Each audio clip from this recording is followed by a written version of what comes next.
اس طالب علم نے حضور اکرم صلی اللہ علیہ وسلم کی شان میں نذرانہ عقیدت پیش فرما رہے تھے۔ اس کے بعد میں تقریر پیش کرنے کے لیے محمد سید ابو ذر ولد سید معین الدین وڈور کو دعوت دوں گا کہ وہ آئیں اور اپنی تقریر پیش فرمائیں، جن کا عنوان ہے بے پردگی۔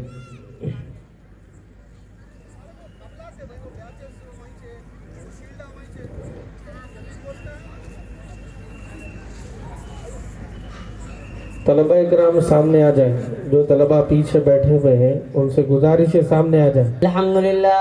الحمدللہ کفا وسلام علی عبادہ الذین اصطفى اما بعد فاعوذ باللہ من الشیطان الرجیم بسم اللہ الرحمن الرحیم وَأَرْنَ فِي بُيُوتِكُنَّ وَلَا تَبَرَّجْنَ تَبَرُّجَ الْجَاهِلِيَّةِ الْأُولَى وَأَقِمْنَ الصَّلَاةَ وَآتِينَ الزَّكَاةَ وَأَطِعْنَ اللَّهَ وَرَسُولَهُ وقال النبی صلی اللہ علیہ وسلم صدق اللہ العظیم۔ برادران اسلام، سامعین اکرام، اللہ تبارک و تعالی نے عورتوں کو حکم فرمایا کہ تم اپنے گھروں میں اطمینان سے بیٹھی رہو اور اگلے جاہلیت کے زمانے کی طرح اپنا بناؤ سنگر دکھاتی نہ پھرو، اور نماز پڑھتی رہو اور زکوٰۃ دیتی رہو، اور ہر معاملے میں اللہ اور اس کے رسول جناب محمد رسول اللہ صلی اللہ علیہ وسلم کی فرما برداری کرتی رہو۔ لیکن آج کی عورتوں کا بالکل عجیب حال ہو گیا ہے۔ شریعت کچھ کہتی ہے، اللہ اور اس کے رسول کچھ کہتے ہیں اور عمل کچھ ہوتا ہے۔ اللہ تبارک و تعالی نے فرمایا وَأَرْنَ فِي بُيُوتِكُنَّ، اے عورتوں تم اپنے گھروں میں اطمینان سے بیٹھی رہو، وَلَا تَبَرَّجْنَ تَبَرُّجَ الْجَاهِلِيَّةِ الْأُولَى، اور جاہلیت کے زمانے کی طرح اپنا بناؤ سنگر دکھاتی مت پھرو۔ لیکن عورتوں کا عمل بالکل الٹا اور برعکس ہے۔ وہ گھر میں بیٹھنے کی بجائے خوب اطمینان سے باہر گھومتی پھرتی ہے اور بناؤ سنگر خوب کھول کھول کر دکھاتی ہے، بلکہ سمجھتی ہے کہ جب تک اجنبی مردوں کی نظر اس پر بناؤ سنگر پر نہیں پڑ جائے اس وقت تک بناؤ سنگر میں لگے ہوئے پیسے روپے بیکار چلے گئے۔ دوسری بات یہ ہے کہ آگے فرمایا وَأَقِمْنَ الصَّلَاةَ، اور نماز پڑھتی رہو، لیکن نماز پڑھنے کی فرصت کہاں؟ جب بھی دیکھے محلے کی پاس پڑوس کی ہاں میں ہاں ملانے والی 10 اور 5 عورتیں مجلس لگا کر بیٹھ گئی اور اس کی غیبت کرنا شروع کر دے، اللہ اور اللہ کے رسول کو زمانے میں کوسنا شروع کر دیا، شوہر کی برائیوں کو بیان کرنا شروع کر دیا، تو پھر نماز پڑھنے کی فرصت کب اور کیسے ملے؟ شریعت زندگی کے ہر موڑ پر بھلائی چاہتی ہے، لیکن عمل و کردار یہ بتلا رہا ہے کہ خیر و بھلائی پسند ہی نہیں۔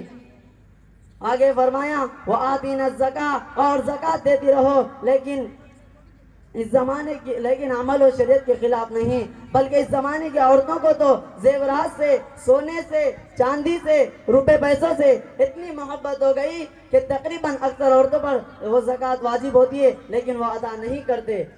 غور کرتے جائیے، معلوم ہوتا جائے گا کہ تقریباً شریعت کے ہر کاموں میں عمل الٹا ہے۔ شریعت کہتی ہے بھلائی کو اختیار کرو، لیکن معاشرہ برائی کو اختیار کرتا جا رہا ہے۔ شریعت جس کام کو منع کرتی ہے اس کو کیا جاتا ہے۔ آگے خداوندی قدوس نے فرمایا وَأَطِيعْنَ اللَّهَ وَرَسُولَهُ، اور اے عورتوں تم ہر معاملے میں اللہ اور اس کے رسول جناب محمد رسول اللہ صلی اللہ علیہ وسلم کی فرما برداری کرتی رہو۔ محترم بزرگوں اور دوستو، آج کی زمانے کی طرح جاہلیت کے زمانے میں اسلام آنے سے پہلے بھی عرب میں ایسا رواج تھا کہ عورتیں بن ٹن کر مکمل بناؤ سنگر کر کے مردوں کی ہجوم میں گھومتی پھرتی تھی۔ بناؤ سنگر کی ترکیبیں بھی عجیب تھی۔ دوپٹہ اس طرح اڑتی تھی کہ چھاتی کا ابھار انوں کی شان سے ابھرا تھا، گلے کا ہار اور دوسرے زیورات پہن کر اسی طرح چما چماداؤں سے چلتی کہ مردوں کا شان و شوکت حیران ششدر رہ جاتے۔ ہمارے زمانے میں بھی ہو اسی طرح بلکہ اس سے بڑھ کر ہو رہا ہے۔ یہ شادی کے جلسے کی پارٹیاں، سینما، تھیٹر، گارڈن، باغ باغیچہ اور عید کے کھیل تماشوں میں جا کر دیکھے تو معلوم ہوگا کہ مسلم خواتین کی شرم و حیا نے کیا حال بنا رکھا ہے اور زمانہ جاہلیت کے عورتوں سے کتنا فاصلہ رہ گیا ہے۔ محترم سامعین اکرام، مذکور و بلا آیت سے دو باتیں واضح طور پر معلوم ہوتی ہے۔ ایک تو یہ کہ عورت کے لیے کام کرنے کا سب سے اصل میدان گھر ہے، نہ کہ گھر کے باہر، اس لیے سخت ضرورت کے بغیر جو اس سے متعلق نہ ہو ایسے کاموں میں شرکت کے لیے باہر نکلنا سیر سپاٹے، کھیل کود، پکنک اور دوسرے تماشوں میں جانا اور نازوں اداؤں کے ساتھ مردوں کو اپنا سنگر دکھلانے کے لیے باہر نکلنا، یہ سب باتیں ناجائز اور حرام ہیں۔ دوسری بات یہ ہے کہ عورتوں کو اسلام آنے سے پہلے عرب میں زمانے جاہلیت کے عورتوں میں سب برائیاں موجود تھی۔ اسلام نے آ کر یہ سب برائیوں کی اصلاح کی، خرابیوں کی جڑ میں کڑھارا مارا، جاہلیت کے رسم و رواج کو جڑ سے اکھاڑ کر پھینک دیا اور پاک و صاف زندگی گزارنے کا طور و طریقہ بتلایا۔ اب اگر کسی عورت میں اس طریقے کے خلاف کوئی بات دیکھی جائے گی تو یوں نہیں کہا جائے گا کہ اس نے ترقی کر لیا، یہ نہیں کہا جائے گا کہ اس نے عاقلہ بن گئی، بلکہ یوں کہا جائے گا کہ اس نے زمانے جاہلیت کا غیر اسلامی طریقہ اپنا لیا ہے۔ محترم حضرات، ان باتوں سے اتنی بات صاف طور پر معلوم ہوتی ہے کہ قرآن و حدیث کا جو اصل مطلوب ہے وہ یہ کہ عورتوں کا وجود اور ان کے ہر ایک نقل و حرکت مردوں کی نظروں سے مستور ہو اور چھپا ہوا ہو، جیسا کہ اسلام نے قدم قدم پر لگایا ہے، اور مسلمان عورتوں کی عصمت آبرو کا لحاظ رکھا ہے۔